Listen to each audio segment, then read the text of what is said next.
Well, wheat growers are keeping their eyes peeled for new markets as global customers remain uncertain on trade situations. Changing markets for consumer products is one option. RFD-TV's Sarah Mock checked in on that effort on Capitol Hill. Making connections further up the value chain is becoming more and more critical for farmers every day, and folks here in Washington, D.C. with the National Association of Wheat Growers are hoping to do just that. We're lucky to be joined here by Diane Welland. Diane is with the National Pasta Association. Diane, could you just start out by just kind of explaining what's your connection to wheat growers?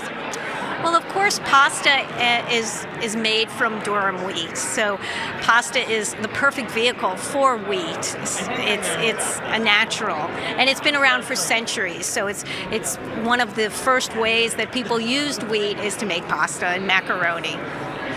We represent everyone who's involved in the pasta industry. So from the durum wheat growers to the people who make pasta, to the people who make equipment for pasta, to the people who sell pasta, fill pasta. So anyone involved in the pasta industry. What have you seen change in pasta, and what do you think that'll mean for farmers in the next couple years? Well, I think pasta fits into many different lifestyles, and it also fits into a very healthy lifestyle. People are much more health conscious now. They're much more aware of nutrition. There's also some young families, and it's a very flexible food, meaning it's very versatile. So we've heard a lot about carbs and a lot about, where calories come from in your diet.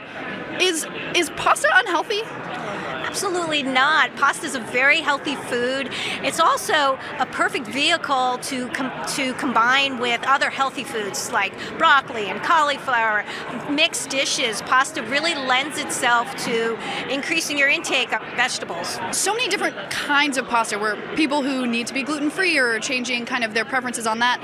How is the kind of pasta industry responding to that? And do you think there's a window there for farmers to maybe change what they're growing or evolve into other markets?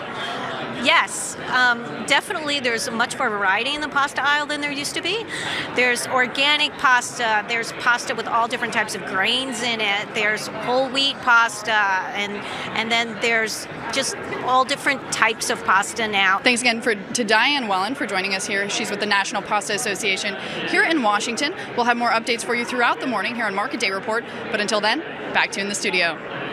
Thank you, Sarah. Now to learn more about the National Pasta Association and how they work regionally with both farmers and consumers, go online to pastafits.org. Well, meteorologist Tim Ross has your first check of the weather forecast. That's